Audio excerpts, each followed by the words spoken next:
La neumonía es un proceso inflamatorio agudo.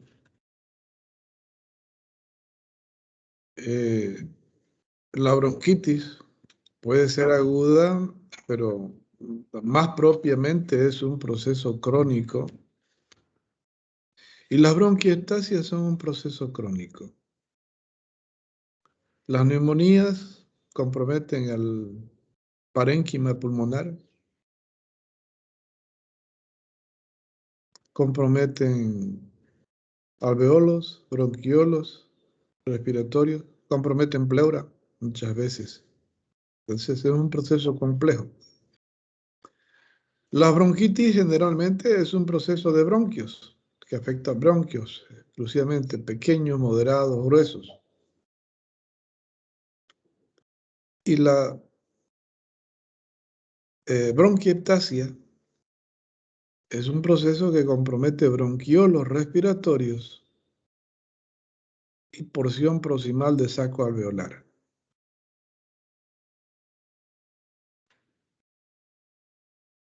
Entonces, las bronquiectasias nos pueden generar un problema de restricción como producto de la afectación del saco alveolar, pero también nos genera un foco de obstrucción con afectación de la circulación del aire por redistribución mala. Las bronquitis nos defectan un efecto muchas veces restrictivo por problema de obstrucción en los bronquios y los bronquiolos gruesos y medianos, y también de los pequeños. ¿Ya?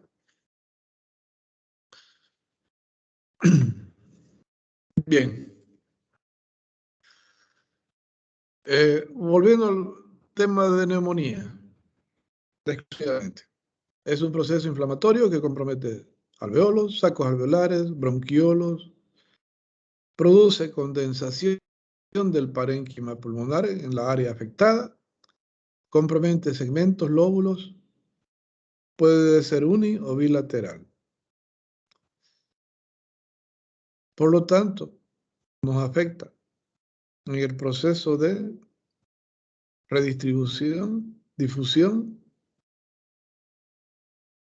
y es es una alteración que nos va a comprometer las capacidades del pulmón. La capacidad inspiratoria normal, la capacidad forzada, el volumen de inspiración forzado y el volumen residual. Nos los va a comprometer en un momento dado. Bien, los gérmenes que causan el proceso neumónico o los agentes pueden llegar a los pulmones por diferentes vías. De aquí que tenemos, por ejemplo, la vía aérea. A través de la vía aérea nosotros podemos permitir la entrada de gérmenes a través de aspiración de gérmenes, por ejemplo. Gérmenes que estén en el medio ambiente y que nosotros los aspiramos a través de las fosas nasales o a través de la boca. Y esos gérmenes se van hacia el territorio pulmonar, parenquimatoso, a través de la tráquea, los bronquios, los bronquiolos respiratorios llegan y penetran, ¿no? Otra vía de entrada de los gérmenes es a través de la aspiración de secreciones sobre todo de vías aéreas superiores, de fosas nasales, de orofaringe, de rinofaringe, ¿no?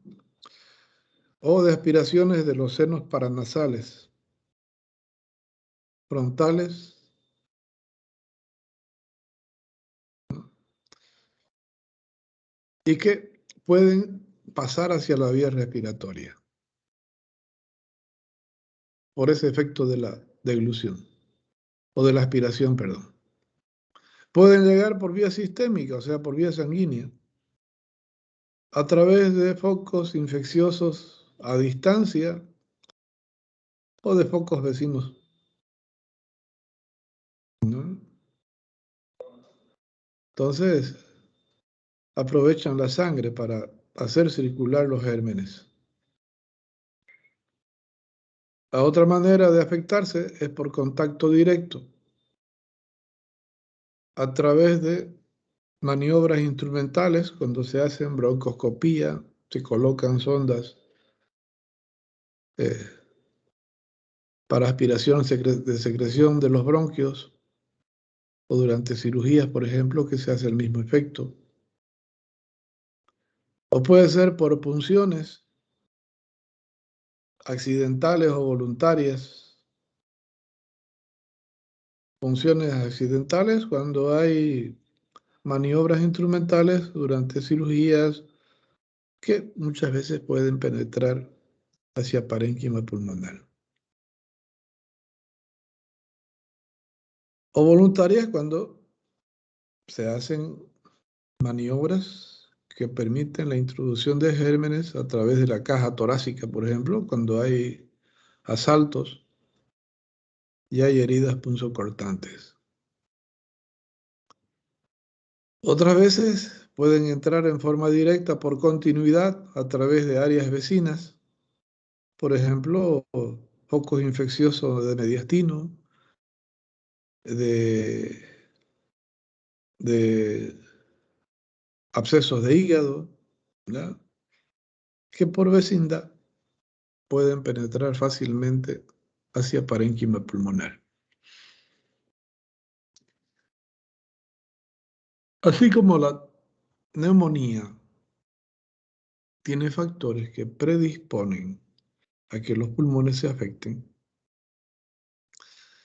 también las vías aéreas tienen sus mecanismos de defensas. Y uno de los principales mecanismos de defensa es el mecanismo de la tos, o el reflejo de la tos, el estornudo y el cierre de la glotis. Cuando llegan gérmenes a nuestras fosas nasales y nos estimulan las terminaciones nerviosas libres del trigémino. Y nosotros generamos el efecto del estornudo y con ello eliminamos. Lo mismo pasa cuando hay secreciones en la vía respiratoria. Muchas veces generamos ese efecto y estornudamos, ¿no? Lo mismo pasa con la tos. Cuando hay estímulos, ya sea en las vías respiratorias altas o bajas, en el parénquima o en la pleura, ¿no? Entonces nosotros generamos el reflejo de la tos. Peor aún si hay gérmenes o secreciones que vayan pasando a través de la vía respiratoria y le vayan estimulando. Entonces se genera el mecanismo de la tos para eliminar esas secreciones. Y ahí también se eliminan los gérmenes, ¿no? El reflejo de la glotis, entonces que genera el cierre de la misma cuando van a pasar algunas sustancias, algunos elementos que no son para la vía respiratoria y evita que esos gérmenes pasen. Bien. Otro mecanismo de defensa que tenemos es el sistema mucociliar. Normalmente en la vía respiratoria existen cilios con movimientos ascendentes que captan, detienen partículas y permiten el desplazamiento hacia arriba, ayudados con el mucus que se produce en las glándulas caliciformes de los bronquios y bronquiolos y que secretan este mucus, ¿no? Que sirve para humidificar y lubricar el aire que ingresa y que de paso sirve para contener residuos o partículas que pudieran ser irritantes a la vía respiratoria y que lo van movilizando hacia el exterior y que muchas veces nos generan un estímulo que nosotros generamos ese movimiento, ese efecto de tos involuntaria, con lo cual estamos desplazando esas secreciones hacia el exterior para poder eliminarla a través del esputo, ¿no? También tenemos el sistema de macrófagos alveolares, que son los responsables de generar la primera línea de defensa de este aparato respiratorio para tratar de detener y destruir a los agentes agresores. Y que además facilitan la llegada de los linfocitos y los neutrófilos y los otros elementos que intervienen en el proceso de defensa. Además tenemos el sistema de inmunoglobulinas o defensa celular y humoral, que se llama en este caso de defensa humoral, ¿no? Que está determinada por la inmunoglobulina E y la inmunoglobulina A. La inmunoglobulina A actúa en casos agudos en una primera instancia y la inmunoglobulina E es producto de la estimulación ya de la E y la acción de las células blancas. Y que puede estar como inmunoglobulina M, que muchas veces aparece en procesos inflamatorios, pero que no tiene capacidad de defensa, simplemente es una manifestación de una afectación aguda. Pero sí, la G ya es, que significa que la actividad de defensa celular humoral está activa y está generándose un proceso inflamatorio y que está habiendo lucha. ¿Ya? Bien. Esta inmunoglobulina A generalmente es la que produce aglutinación y neutralización de gérmenes, favoreciendo la adherencia bacteriana a las células, a los macrófagos, para que induzcan a la formación de linfoquinas y después que generan la migración leucocitaria hacia el foco inflamatorio para defender, ¿no? Y también activan la formación de inmunoglobulina G.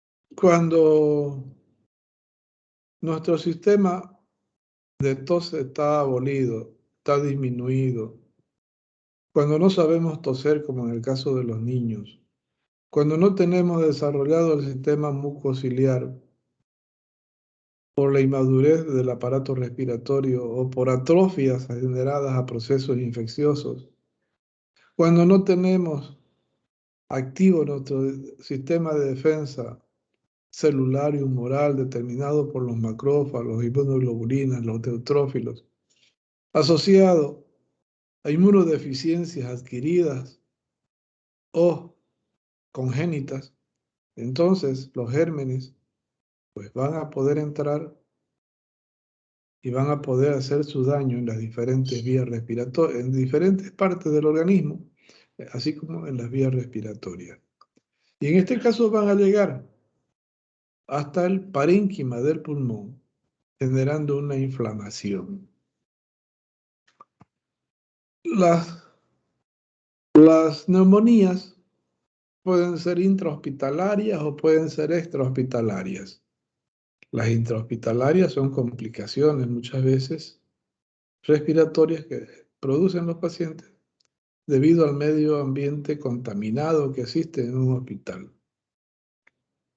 Mientras que las ambulatorias pues se contagian en la calle, al estar en contacto con otros pacientes o estar en ambientes cerrados donde pululan gérmenes patógenos.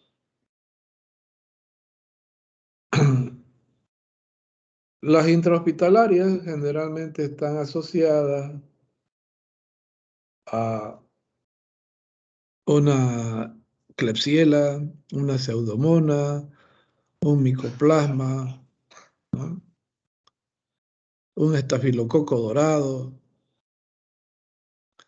y con menor frecuencia para un cuadro de neumococia o de influenza. Mientras que las extrahospitalarias generalmente están asociadas a la influenza, al meningococo, al neumococo. ¿Ya? Eso no implica que no puedan contagiar las otras, pero generalmente las otras no están en las casas, a no ser que exista un paciente contaminado y que ese pueda servir de foco de contaminación para otro, asociado a la mala higiene del que lo ayuda, ¿no? Un minutingo, voy a ayudar a uno de sus compañeros a que ingrese a clase y continuamos, ¿ya? Ya. Ya, doctor.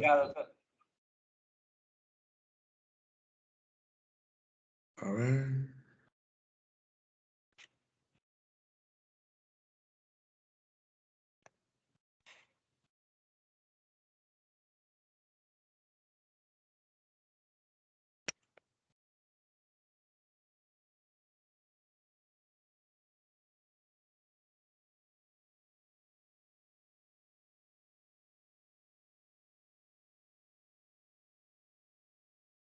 Ya. Bien. ¿Qué es lo que pasa cuando un agente infeccioso entra al parénquima pulmonar y genera esa reacción inflamatoria que ustedes conocen como neumonía? Al ingresar el germen al parénquima pulmonar, lo primero que hace es generar un proceso de citólisis, proteólisis y alteración del tejido conjuntivo. Eso significa que sobrepasó las medidas de defensa local. Y como producto de ese daño, afecta a las células principalmente, como les decía, y genera destrucción o cambios en ellas, provocando liberación de sustancias hacia el intersticio, como agua, electrolitos, y que cambian el pH, o produce lesión del tejido conjuntivo donde se encuentran fibras nerviosas, vasculares y linfáticas. Y al afectar el tejido nervioso, provoca irritabilidad. Y al ingresar también al tejido intersticial, genera la acción de los macrófagos que van y lo intentan destruir, fagocitándolo y formándonos pirógenos endógenos que nos determinan la formación de leucotrienos y prostaglandinas. Las prostaglandinas vienen y actúan en el proceso inflamatorio juntamente con las interleucinas y los leucotrienos inducen a la activación de los factores de defensa celular y humoral, favoreciéndonos la migración leucocitaria a través de la acción de las linfoquinas, que favorecen esa liberación o migración leucocitarias, desde neutrófilos, eosinófilos, linfocitos, eosinófilos, que son los que van a intervenir en el proceso de la lucha para tratar de destruir a este agente agresor. Pero al mismo tiempo, estas toxinas o este elemento que se liberan desde las células o desde la misma agente tóxico, generan la estimulación de los mastocitos y que liberan histamina, serotonina y tromboxano a ese nivel. Eso afecta la permeabilidad vascular, genera microtrombosis y genera la lesión de la unión intercelular. Entonces la histamina favorece el proceso de vasodilatación y nos da lugar a la segunda reacción del proceso inflamatorio, que es la reacción vascular que acompaña todo proceso. De que la histamina nos lesiona o nos produce contracción del músculo liso, que es a nivel de los bronquiolos, bronquios, y nos induce a permeabilidad vascular con vasodilatación y aumento de la presión hidrostática, generándonos extravasación de líquido hacia el intersticio, asociado al efecto de la fagocitosis que va a generar la migración leucocitaria, favorecido por el efecto de la vasodilatación y ayudado por el efecto de las linfoquinas y bilomicinas que se liberan para favorecer la migración y el ataque al agente agresor. Por eso es que esta zona se congestiona, se llena de trasudados, y esos trasudados dificultan el proceso de hematosis. Y el efecto del vasoespasmo induce a contracción de los bronquiolos y dificulta el efecto de la redistribución del aire. Entonces generan áreas de hipoventilación en ese pulmón, o en esa zona afectada, en ese segmento, en ese lóbulo. ¿Ya? Y ocupa un espacio del pulmón. Genera aumento del espacio muerto del pulmón fisiológico, porque no interviene en la hematosis en ese momento que está afectado. Eso hace que el volumen de aire que quedaba en esa zona se absorba y genera un aumento, una disminución del volumen residual. Y al haber esta irritación, esta ocupación de espacio, entonces y generar una hipoventilación, al intentar inspirar va a entrar menor cantidad de aire. Entonces reduce la cantidad de aire del volumen corriente. Y cuando ustedes quieren intentar hacer una inspiración forzada, tampoco no va a poder entrar suficiente cantidad de aire porque existe la obstrucción. Entonces, también reduce el volumen de inspiración forzado. Y esta zona condensada, ustedes recuerdan por patología que se denomina zona de hepatización roja, ¿verdad? Donde puede haber daño transitorio de este territorio, ¿ya? Con disminución de su función,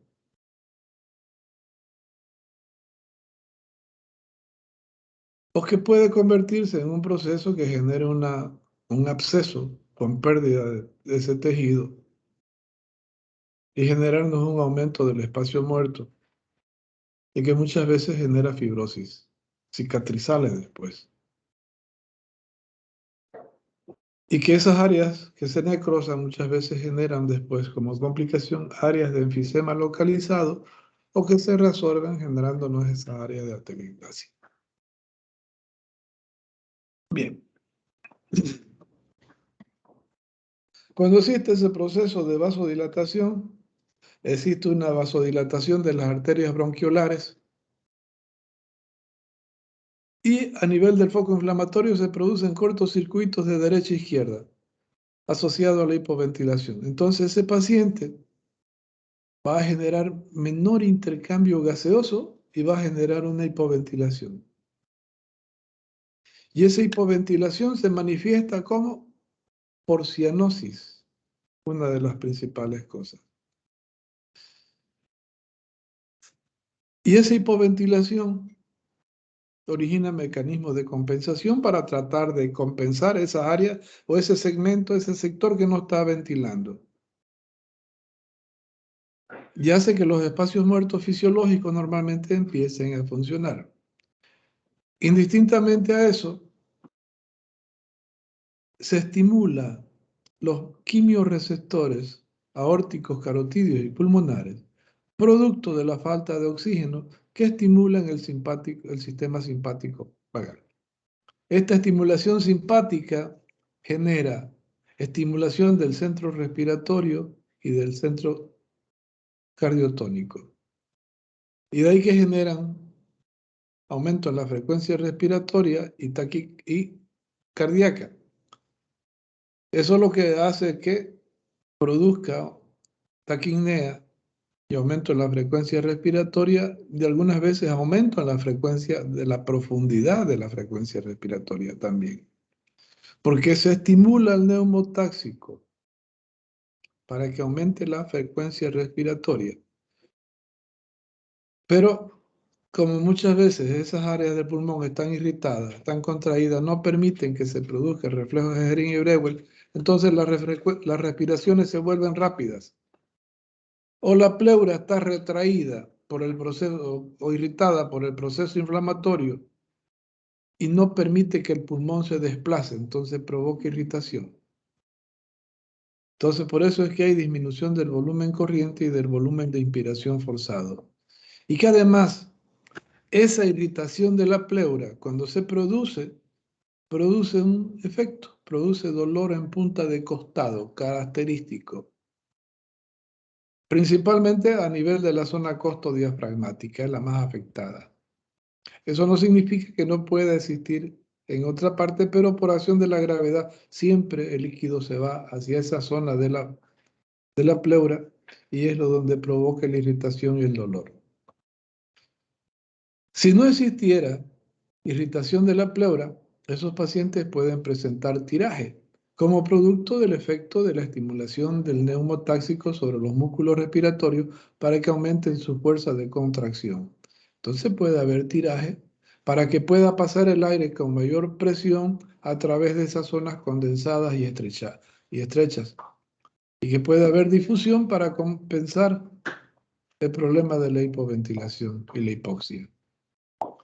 Pero si hay tiraje no lo pueden hacer y las respiraciones se vuelven cortas, superficiales y superiores en el lado afectado. Y muchas veces hacen que el otro pulmón se dilate porque empieza a generar áreas de enfisema compensador para compensar lo que el pulmón dañado no puede funcionar. Como producto de esos aumentos en la permeabilidad vascular y la presión hidrostática se producen trasudados. Y también hay migración leucocitaria, de ahí que aparecen una irritación asociada a las terminaciones nerviosas que producen tos, al principio seca y después productiva, mucosa, mucopurulenta, algunas veces sanguinolenta y algunas veces hemoptisis. Eso significa que existe permeabilidad de las paredes vasculares y que existe gran extravasación de sangre, porque existe un gran daño en el parénquima pulmonar y sobre todo en esas paredes vasculares.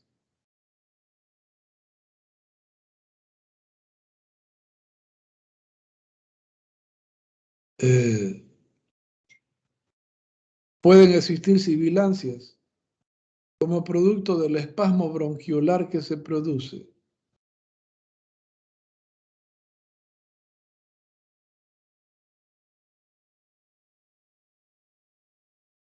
Bien, al pasar los días y el proceso inflamatorio hace su efecto, también hay hipertrofia glandular con hipersecreción, por eso es que la expectoración se vuelve mucosa y que se mezcla con esos extrasudados que salen hacia la pared, hacia las paredes bronquiales o a los conductos bronquiolares, ¿no?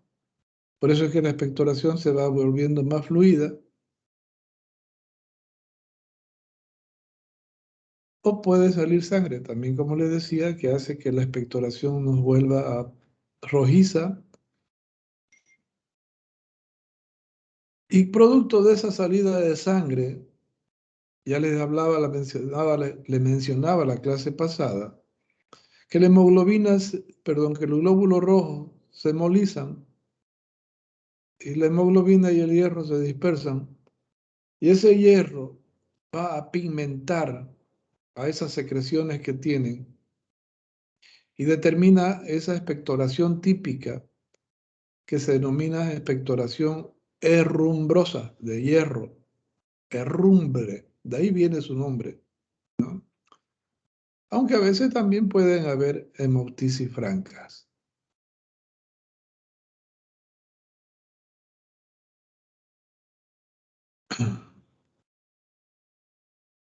Va a haber fiebre, fiebre alta,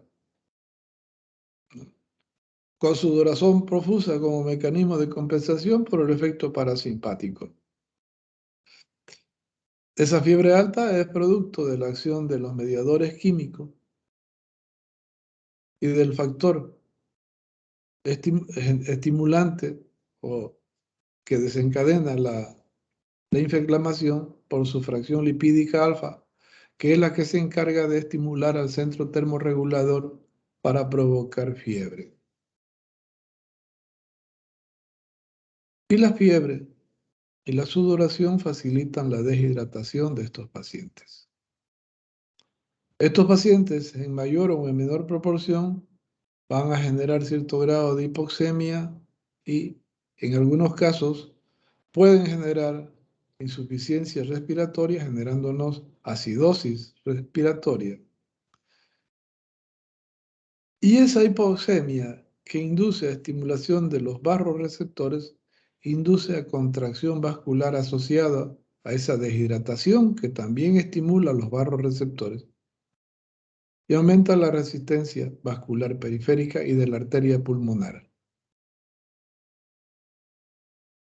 De ahí que estos pacientes tienen tendencia a presentar hipertensión de la arteria pulmonar, ¿ya? Y eso hace que la sangre pueda refluir hacia la circulación venosa, generándonos una cianosis periférica después, por presencia de sangre desaturada. Y por otro lado, siempre el efecto de la hipoxemia y la vasoconstricción que se produce en las paredes de la aorta estimulan el efecto renina-angiotensina-aldosterona, tratando de retener sodio para retener agua y evitar esa deshidratación que se está produciendo, ¿ya? Y que ese paciente puede manifestar como oligurias o anurias en algunos casos, cuando los casos son graves de deshidratación, ¿ya? Si bien estos pacientes generan hipoxemia y estimulan la formación de glóbulos rojos, pero no inducen a una poliglobulia franca, simplemente nos inducen a una eritremia, o sea que hay un aumento relativo de glóbulos rojos que llama la atención, pero está asociado a esa eritremia y no significa que exista poliglobulia, ¿ya? Y como producto de esto, pues vienen todos los signos y síntomas que ustedes están viendo. Que la neumonía se caracteriza por presentar fiebre alta con escalofríos y sudoración profusa. 2. Tos seca al principio con expectoración mucosa, sanguinolenta y sobre todo de tipo herrumbrosa como expectoración patognomónica. ¿Ya? 3. Dolor en punta de costado debido a la retracción de la pleura.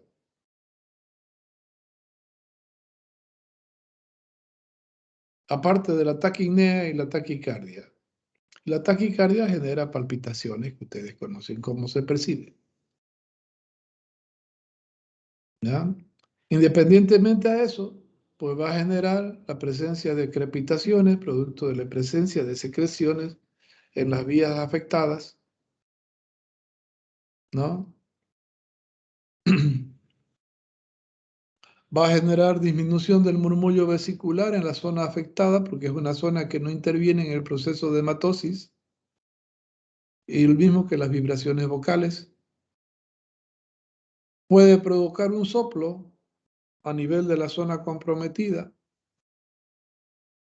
debido al pasaje brusco y turbulento del aire hacia esa zona espasmódica, congestionada, de que genera el soplo tubárico.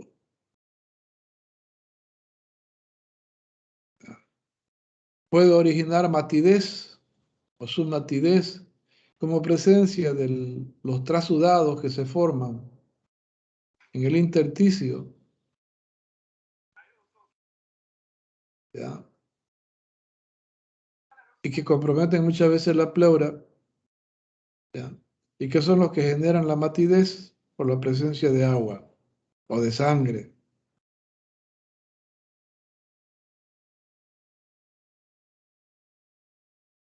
Bien.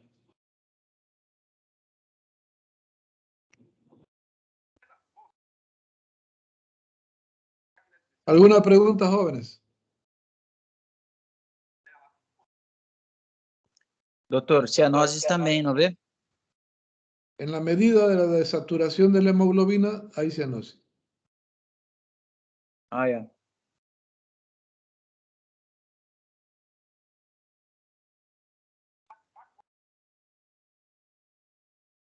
¿Alguna otra pregunta?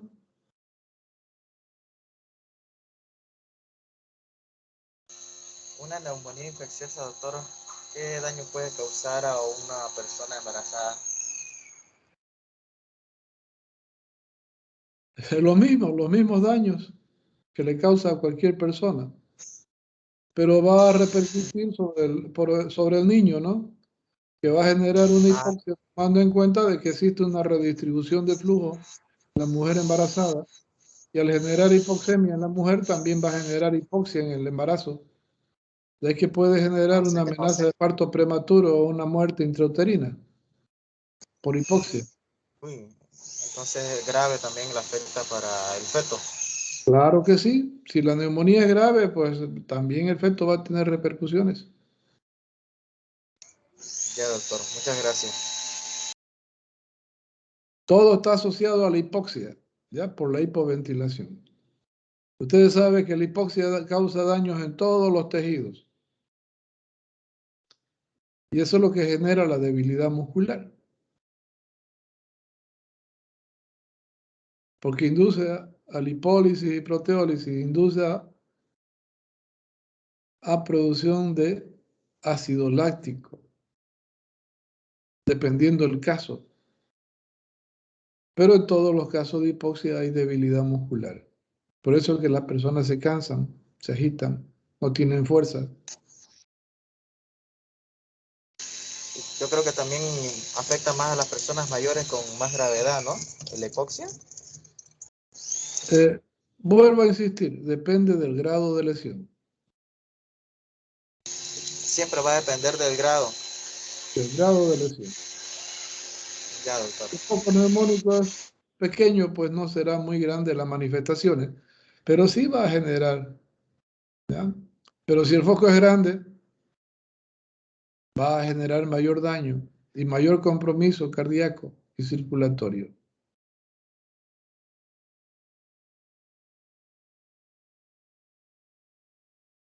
¿Alguna otra pregunta?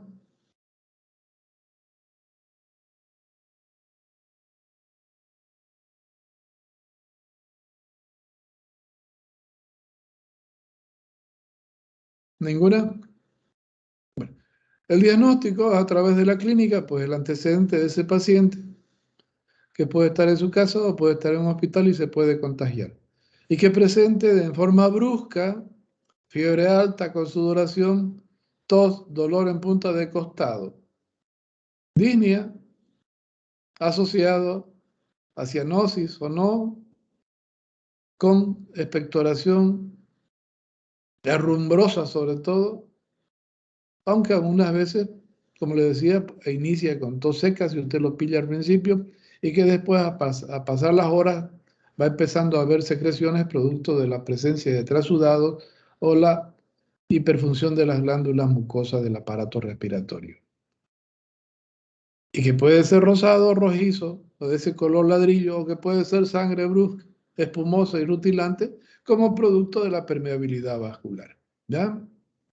Pero recuerden siempre que la expectoración del proceso neumónico es herrumbrosa.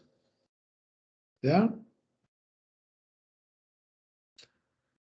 El diagnóstico entonces está en base a la clínica, la imagen radiológica que muestra esa zona congestionada, edematizada, que se demuestra como zonas de áreas de algodonosa e infiltrados, con vasodilatación por congestión de los ilios, ¿no?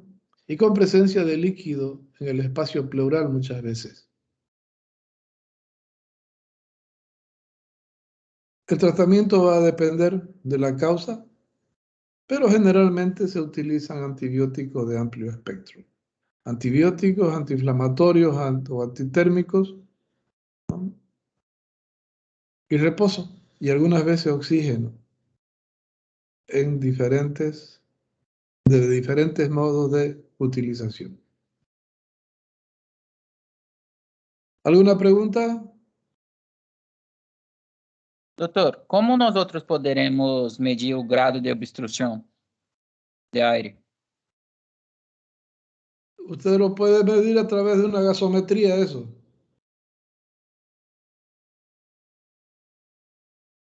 ¿Ya? Já. Es la gasometría la que le mide. Y no siempre se dispone de un gasómetro.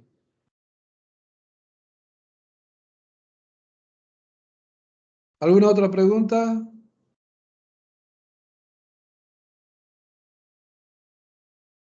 Bueno, vamos a pasar al próximo tema, que es la bronquitis. En este caso, el proceso inflamatorio de los bronquios, pequeños, moderados o gruesos.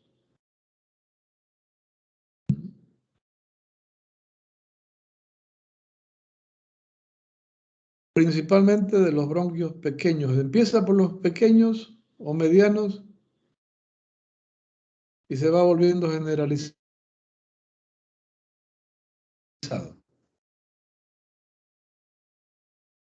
Son periodos inflamatorios o irritativos que empiezan a hacerse de más de 21 días y que cada vez se van repitiendo y que duran más de 3 meses por lo general. Cuando se producen por primera vez, se llama agudo. Pero si eso se produce por una segunda, tercera vez, entonces ya empieza a hacerse un proceso crónico.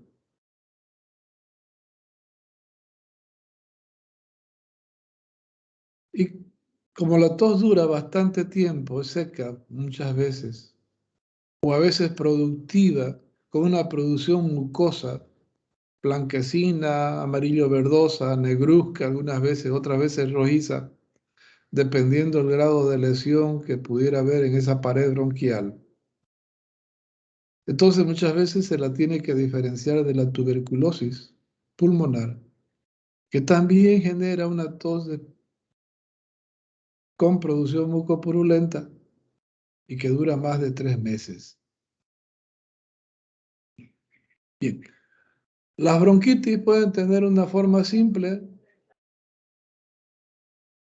o una forma espasmódica u obstructiva también se llama. La bronquitis simple es simplemente el proceso de irritación de esa pared bronquial que provoca la irritación de las terminaciones nerviosas por la inflamación y la liberación de mediadores químicos a ese nivel y que provoca ese estímulo del efecto de la tos. La bronquitis simple no provoca ninguna obstrucción de las vías respiratorias. ¿Ya? Perdón un minutito, por favor, ¿ya?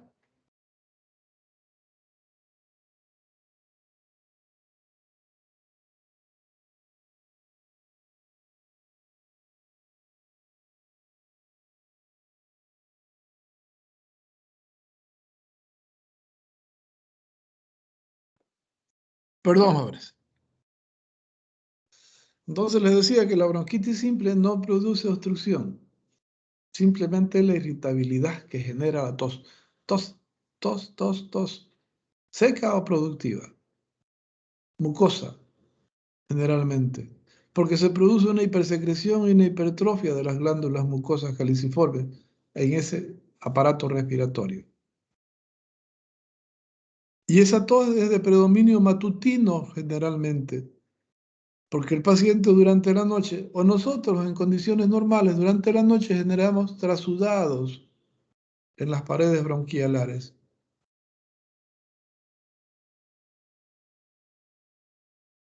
Y esas secreciones, cuando el paciente se levanta, provoca la irritabilidad y estimula el efecto de la tos. Independientemente que el paciente que está con bronquitis activa, irritativa, aguda o reagudizada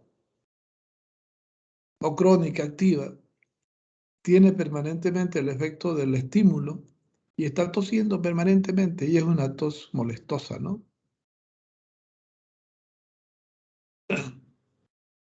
Para el paciente, pero también es beneficiosa porque le despeja las vías respiratorias. Cuando la tos es simple y no hay más que el efecto irritativo, el aire pasa, normalmente se distribuye, se redistribuye, se produce la difusión, perfusión, normalmente. No hay trastornos de volumen corriente, de volumen de inspiración forzada, de volumen residual o volumen de expiración. Por lo tanto, no hay más que tos y estertores, crepitantes, gruesos, medianos, pequeños. debido a la presencia de secreciones en las vías respiratorias de acuerdo a donde se encuentre la secreción. Pero nada más. El murmullo vesicular y las vibraciones vocales se conservan lo mismo que la matidez del pulmón o la sonoridad del pulmón. Están conservados. Pero en la forma obstructiva o espasmódica pueden aparecer otras manifestaciones. En la forma espasmódica, que también puede ser aguda o puede estar en los procesos crónicos obstructivos, y el aire no pasa normalmente, tanto en la espasmódica como en la obstructiva. ¿Y por qué se vuelve obstructiva? Porque se produce una hipertrofia glandular y edematosa en toda la vía respiratoria y disminuye la luz. Entonces, dificulta el pasaje del aire hacia el saco alveolar, disminuye la presión de oxígeno que lleva hacia el aire, del aire hacia el saco alveolar. Y lo mismo pasa cuando hay espasmo. Se contraen los bronquiolos y no permiten que el aire pase hacia el saco alveolar. Entonces eso genera una hipoventilación. Cuando hay esa obstrucción, entonces el paciente puede tener sibilancias debido a la dificultad del pasaje del aire. Cuando hay la obstrucción, el paciente tiene disminución del volumen corriente y del volumen de inspiración forzada porque el aire no pasa normalmente y genera hipoventilación. Cuando eso produce, el paciente presenta cierto grado de cianosis y produce disnea por esfuerzo respiratorio como producto de que la hipoxemia que se está produciendo por la hipoventilación está estimulando los quimiorreceptores y está estimulando al centro respiratorio para que exista mayor esfuerzo inspiratorio. Ese mayor esfuerzo inspiratorio es lo que hace que el paciente haga el esfuerzo para respirar, para meter aire con mayor cantidad, que es la disnea, es la manifestación del esfuerzo respiratorio. Es la manifestación de la sensación de falta de aire, ¿no? Es la respiración forzada a través de las fosas nasales y la boca, que muchas veces presenta el famoso aleteo nasal, debido a la intensidad de la inspiración. Y entonces, ese efecto de la intensidad de la inspiración significa que los músculos inspiratorios están contrayéndose con mayor intensidad. Y eso va a provocar un ruido al entrar el aire y pasar sobre esos conductos. Y ese ruido se llama estridor, y que algunas veces lo confunden como sibilancia inspiratoria. Si bien aparentemente semeja a un ruido como silbido, pero es un silbido medio áspero. ¿Ya?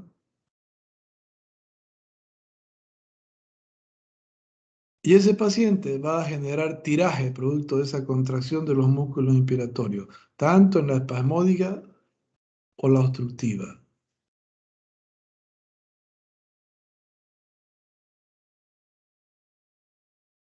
Y al generar tiraje, pues muestra el hundimiento de la especie. Primero va a ser diafragmático, después intercostal o supraesternoclavicular. Ese paciente con bronquitis obstructiva puede que el aire ingrese, se quede y no salga en la cantidad suficiente, de que puede generarles un cuadro de foco enfisematoso relativo a ese paciente. Y por lo tanto va a generar un aumento de su volumen residual que afecta el proceso de inspiración y el volumen de inspiración corriente y forzada, porque el pulmón ya no tendrá mucho espacio. Y eso favorece más la hipoventilación. Entonces, como producto de todas estas cosas aparecen signos y síntomas, ¿ya? Independientemente a eso, hay factores predisponentes para la producción de la bronquitis, desinflamación de las paredes bronquiales. Esos factores predisponentes pues son los ambientes contaminados, principalmente por humo, por polvo, ¿no? Donde existen circulación de olores o de perfumes, polen y tantas cosas otras. O el tabaco, ¿no? Los fumadores están constantemente ingiriendo dióxido de carbono, el humo, el monóxido de carbono y alquitrán. Y ese alquitrán va y se deposita en las paredes bronquiales, las inflama, las irrita y genera atrofia de sus cilios. O cualquier proceso que vaya a generar una bronquitis crónica va a generar un proceso de atrofia de los cilios, va a generar ese efecto de hipersecreción mucosa y pueden originar también ulceraciones y pérdida de epitelio en forma parcial. Y esas ulceraciones con pérdida de epitelio pueden favorecer la presencia de trasudados. Y como es un territorio inflamado, fácilmente pueden venir gérmenes piógenos y generar una bronquitis o un proceso infeccioso. Entonces vamos a generar secreciones mucopurulentas debido a la presencia de piocitos. O esos procesos, o esos gérmenes pueden afectar también al parénquima y generar una bronconeumonía y favorecer la presencia de abscesos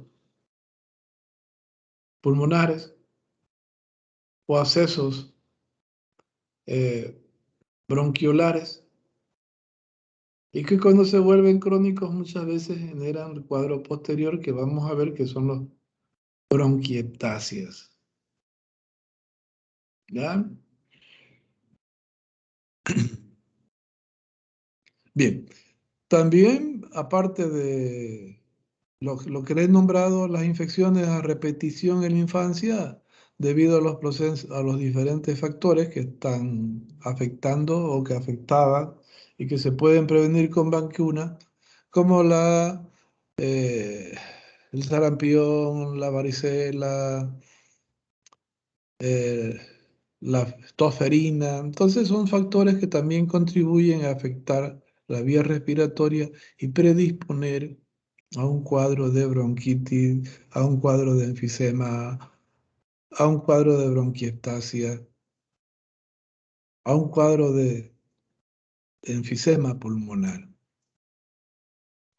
También influye la herencia, donde el efecto de la hipersensibilidad inducida por reacciones alérgicas por la presencia de inmunoglobulina E o el déficit de la alfa-1 antitripsina, que es la principal responsable de los factores inflamatorios crónicos de las vías respiratorias. ¿Ya? Porque ya les decía en la clase primera que favorecen la acción de las proteasas y que destruyen las fibras musculares y elásticas y fibras de colágeno del aparato respiratorio. O estas proteasas también pueden actuar en cualquier parte de los tejidos del organismo y generarnos distintos tipos de alteraciones. En este caso aquí nos predisponen a bronquitis, bronquiectasia, a alveolitis, eh, enfisema, ¿no? Bien. La parte de la fisiología, de la fisiopatología, ya se las expliqué. Y también les expliqué por qué aparecían los signos y síntomas que pueden aparecer. Bien, hay algunos de ellos que me he olvidado no mencionarles, pero que lo vamos a hacer acá, ¿ya? Bien.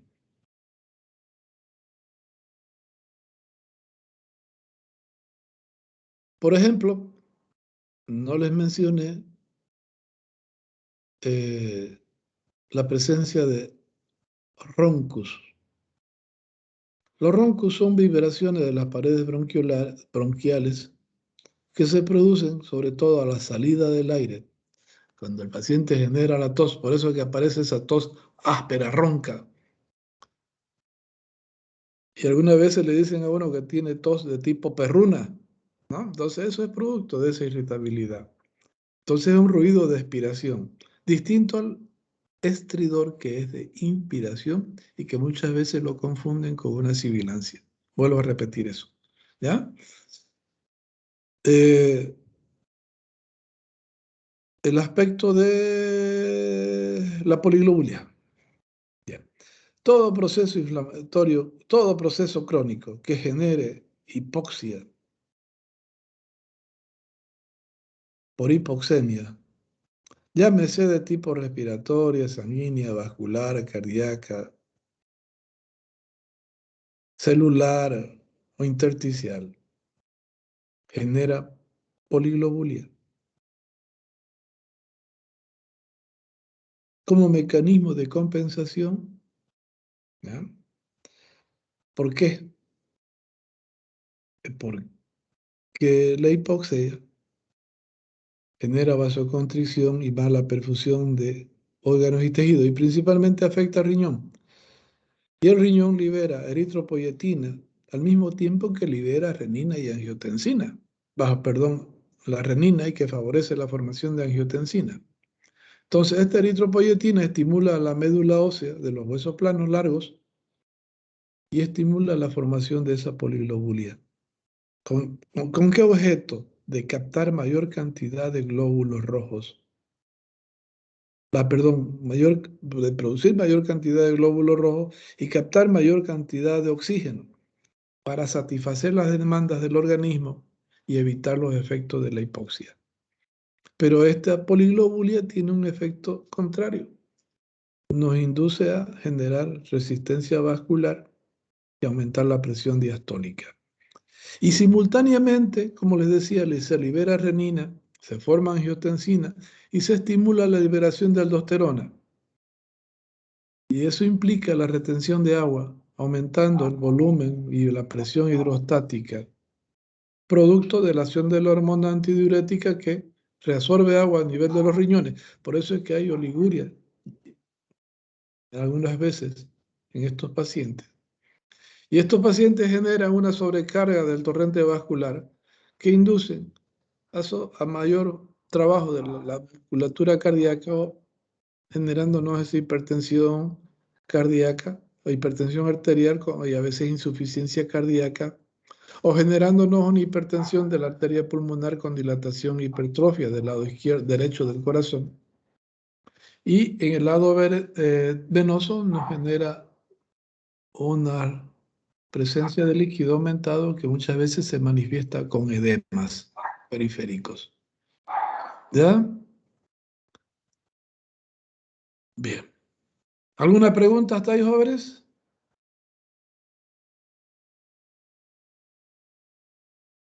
¿La bronquitis crónica es reversible, doctor, o no? No, son procesos irreversibles. No curan ya. Van yendo, avanzando, terminan y complicándose con cuadros de enfisema o con cuadros de atelectasia debido a la reabsorción y el daño que sufren los bronquiolos respiratorios. ¿Ya? Entonces siempre va a proseguir. Doctor, usted mencionó ahí que los roncos son de la inspiración o de la expiración. Expiración.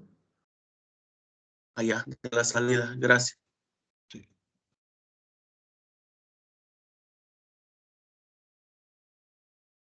Doctor, ¿Sí?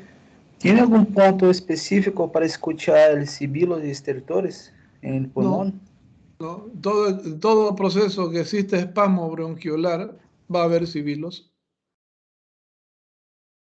Y ustedes en condiciones normales van a escuchar un ruido que se llama crépitos. Esos son estertores, solamente que no son de tipo patológico.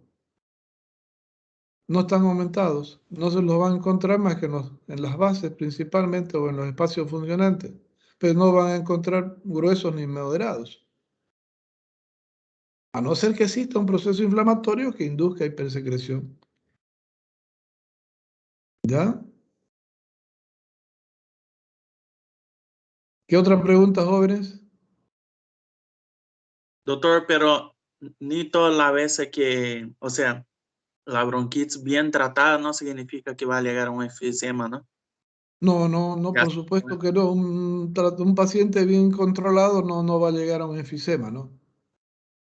Eso es cierto.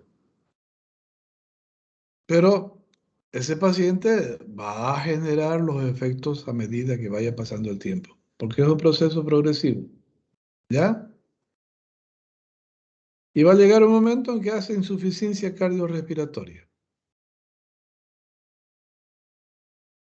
Pero quizás no sea de eso lo que muere el paciente, puede morir por cualquier otra cosa, cuando es bien controlado. ¿Está claro?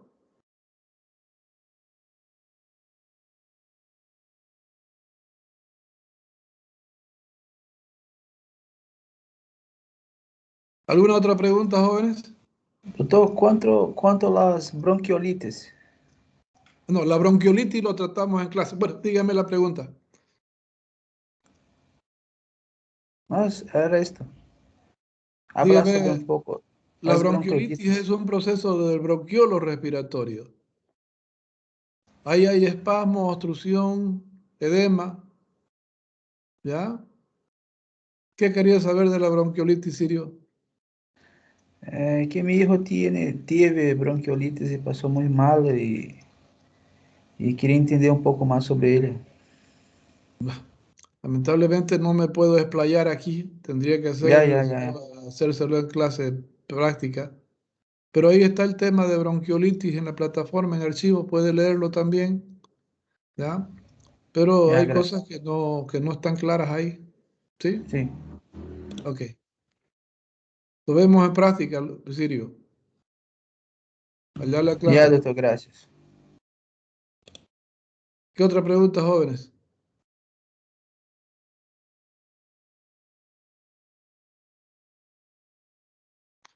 Bien. Las bronquiolitis siempre se presentan en niños pequeños y también pueden presentarse en adultos con defensas bajas. Pero las bronquitis generalmente se producen de pacientes adultos. ¿Ya?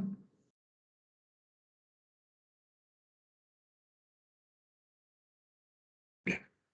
Vamos a seguir a nuestro próximo tema entonces, que es la bronquiectasia, que como les decía es una infección, un proceso inflamatorio que afecta al bronquiolo respiratorio y que afecta también a la porción proximal del saco alveolar. Generalmente es un proceso crónico asociado siempre a procesos inflamatorios previos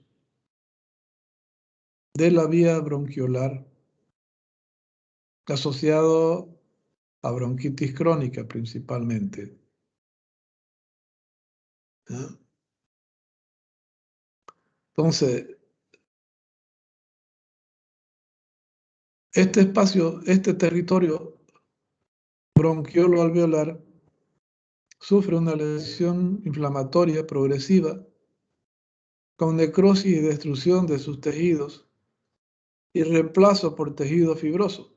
Al producirse eso, se pierden los poros de Kohn y se produce pérdida de conductos de Lambert en esa zona afectada. Y al ser reemplazado por tejido fibroso, entonces genera un aumento del espacio muerto anatómico en el pulmón. Y además genera un adelgazamiento de esos sacos alveolares, por lo que se dilata muchas veces esa región bronquiolar. Con los sacos un poquito dilatados, muchas veces pueden predisponer a áreas de enfisema cuando existe espasmo bronquial más arriba y el aire ingresa y se quedó, entonces puede existir focos de enfisema, o que esos focos de dilatación sin capacidad de función muchas veces se puede encontrar y generar colapsos y generando unos focos de atelectasia segmentario. Bien. ¿Cuáles son las causas? Principalmente la causa es el déficit de la alfa-1 antitripsina, que favorece a ese proceso inflamatorio crónico y progresivo, como les estaba diciendo anteriormente, cuando hablaba de procesos predisponentes de la bronquitis. También favorece a la producción de un foco de bronquiectasia, la enfermedad fibroquística, que tiene por lo general la característica de generar las glándulas bronquiales gruesas, dilatadas, con una secreción densa y viscosa que muchas veces no sale. Entonces, esto favorece el acúmulo de secreciones y la generación de procesos inflamatorios asociados a gérmenes piógenos que se ingresan en esta zona. Y eso es lo que va favoreciendo esta inflamación progresiva de los sacos bronquiolares. También puede favorecer la enfermedad de Cartagener, que se asocia a sinusitis crónica y dextrocardia. Entonces induce a hipoxias o hipoxia de esa zona y favorece la aspiración de gérmenes y favorece ese proceso inflamatorio respiratorio. Existen factores predisponentes como los procesos inflamatorios de la infancia, ¿no?, asociados a neumonías, bronconeumonías, tumores y otros procesos de tipo inmunológico o trastornos de colágeno que pueden afectar estas paredes bronquiolares. Bien. Como les decía, cuando el proceso se produce, se dañan estos bronquiolos, que es lo que va a inducir a la alteración propiamente dicho o la fisiopatología. Estos bronquiolos se inflaman, se isquemian, se necrosan, producen migración leucocitaria, inducen a hipersecreción glandular, inducen a espasmo vascular, generan vasodilatación, generan aumento en la permeabilidad y favorecen la migración leucocitaria. De ahí que estos focos inducen a una gran necrosis de ese tejido pulmonar. Y eso se manifiesta por una gran cantidad de expectoración. ¿Ya? Como producto del daño se afectan los cilios, se necrosan, se producen ulceraciones en la mucosa del bronquiolo o del bronquio, ¿no? Y eso favorece la presencia de los restos celulares continuos. Ese proceso inflamatorio permite la producción de óxido nítrico. Y ese óxido nítrico le da cierta característica a esas secreciones cuando salen. Incluso cuando el paciente simplemente respira, se puede percibir el mal olor fétido que genera el óxido nítrico. Y eso genera el proceso de la famosa halitosis que presentan estos pacientes, ¿no? Y esa exagerada producción de secreciones, producto de la permeabilidad vascular que genera trasudados, o producto de la migración leucocitaria por el proceso inflamatorio que genera trasudados, la presencia de proteínas, presencia de glóbulos rojos que se hemolizan, la necrosis del tejido y la fagocitosis que se genera, da lugar a que se formen piocitos o secreciones mucopurulentas amarillo-verdosas en gran cantidad. Y la bronquiectasia se manifiesta justamente por expectoración abundante, fétida, amarillo-verdosa, algunas veces con estrías de sangre, producto de la lesión de las paredes bronquiales. ¿Ya?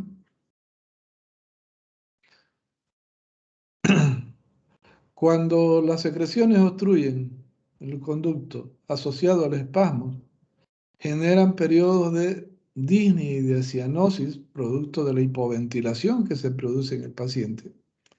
Entonces se produce también el otro efecto compensador, que es el aumento en la fuerza respiratoria. Aparece el tiraje, ¿no? Y el pasaje del aire brusco y dificultoso por esas áreas produce estridor o produce sibilancias inspiratorias, y la salida produce sibilancias expiratorias. Y al producir hipoventilación reduce el volumen corriente, el volumen de inspiración forzada, y al haber daño de los bronquios, de los bronquiolos y los sacos alveolares, genera también áreas de hipoventilación y muchas veces generan, como les decía, que se retengan aire o que se reabsorba aire, generando unos focos de atelectasia o focos de enfisema. Y eso se manifiesta con presencia de ruidos hidroaéreos, que encontramos crepitaciones pequeñas, moderadas y gruesas. Entonces genera estertores pequeños, moderados y gruesos como producto de la presencia de secreciones. Y también intervienen muchas veces, cuando el daño es grande, las áreas son grandes de atelectasia, podemos encontrar estertores subcrepitantes en áreas superiores. Cuando están asociados a focos enfisematosos o focos de atelectasia, el murmullo vesicular disminuye, lo mismo que las vibraciones vocales en esa zona, y pueden existir algunos segmentos que pueden tener cierto grado de timpanización o cierto grado de matidez asociado, como producto del foco enfisematoso transitorio que se forma o del colapso alveolar que se produce. Puede producir fiebre asociado a procesos infecciosos que nos presentan por gérmenes piógenos. Entonces puede haber fiebre y escalofríos asociados, y pueden asociarse a neumonías o bronconeumonías, ¿ya?, producto de este efecto, y favorecer la formación de abscesos pulmonares. Principalmente las bronquiectasias favorecen la formación de abscesos pulmonares. Pero hay que diferenciarlo del foco de absceso pulmonar, porque el absceso pulmonar va a estar circunscrito por una cápsula, una membrana, y va a estar delimitado a ciertos sectores. En cambio acá está difuso en zonas distintas, ¿ya? Además, cuando hay la expectoración del foco de bronquiectasia, la expectoración es fluida, continua, constantemente. Este paciente está botando flema verdosa amarillenta fétida y que sobrepasa el medio litro por día. En cambio, el absceso pulmonar va a presentar esa expectoración brusca, abundante y fétida cuando se rompa la cápsula de ese absceso, ¿ya?, y se drena hacia los bronquiolos y se expulsa hacia el exterior. Y eso se denomina vómica, ya les explicaba la clase pasada. Y termina de drenarse y para. A no ser que se vuelva a formar y vuelva a drenarse en una etapa posterior, pero no va a ser continua como en el caso de la bronquiectasia. ¿Ah? Bien, jóvenes. El diagnóstico es a través de la clínica, ayudado por la radiografía, que nos va a mostrar unas áreas de congestión de iliar, con dilatación bronquiolar, con esos sacos, ¿no?, que se forman y que algunas veces pueden estar congestionados, llenos de secreciones, con esas áreas de hipoventilación y con vasodilatación por las arteriolas bronquiolares que se dilatan por la inflamación. Y nada más, a no ser que se compliquen con foco de bronconeumonía o con derrame pleural o alguna otra cosa.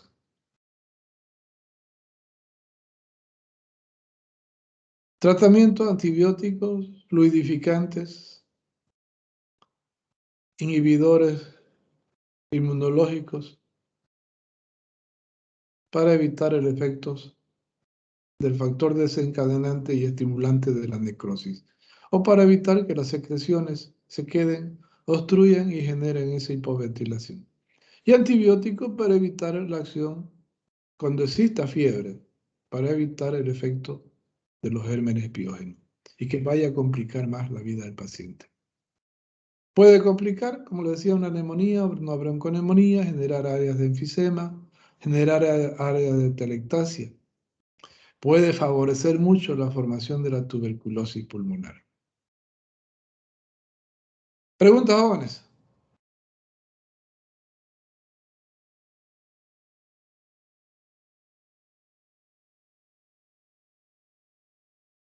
¿Ninguna? La próxima semana vemos derrame pleural y tromboembolia de la arteria pulmonar. ¿Ya?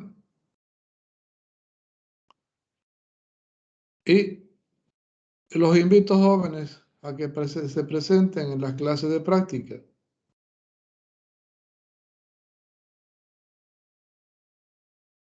Están yendo muy pocos están yendo muy pocos a pesar de que hay alumnos inscritos.